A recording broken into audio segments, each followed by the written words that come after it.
حضرت علی رضی اللہ تعالیٰ عنہ نے فرمایا، لوگوں سے یاد نہ کرنے کا شکوہ مت کرو، کیونکہ جو انسان اپنے رب کو بھول سکتا ہے وہ سب کو بھول سکتا ہے۔ حضرت علی رضی اللہ تعالیٰ عنہ سے پوچھا گیا کہ انسان برا کب بنتا ہے؟ آپ نے فرمایا، جب وہ اپنے آپ کو دوسروں سے اچھا سمجھنے لگے۔ جس انسان کی جان نکل جائے تو وہ زندہ نہیں رہتا، اور جس انسان سے احساس نکل جائے تو وہ پھر انسان ہی نہیں رہتا۔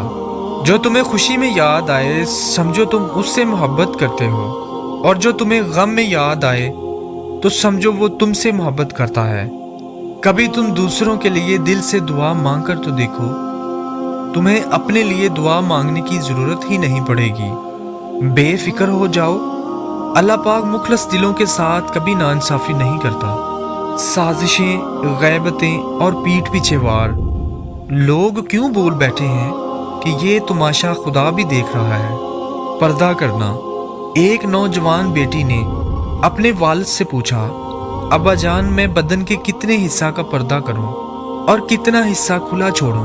والد نے جواب دیا، بیٹی بدن کے جتنے حصہ پہ جہنم کی آگ برداشت کر سکتی ہو اتنا حصہ کھلا چھوڑ دو۔ دوستی اور رشتہ ہمیشہ خاندانی لوگوں کے ساتھ کرنی چاہیے، کیونکہ خاندانی لوگوں کو تکلیف کے وقت دیا ہوا پانی کا گلاس بھی یاد رہتا ہے، اور بے نسل لوگوں کو دیا ہوا خون بھی یاد نہیں رہتا۔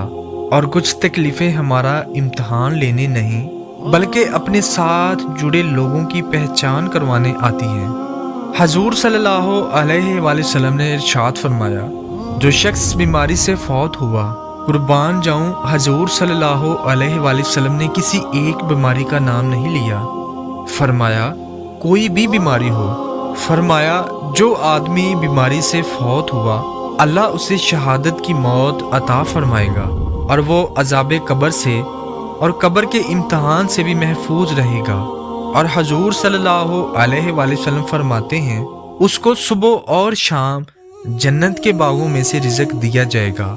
سبحان اللہ، جو کسی بھی بیماری سے مرا۔ اللہ پاک ہمیں نیک اعمال کرنے کی توفیق عطا فرمائے، آمین۔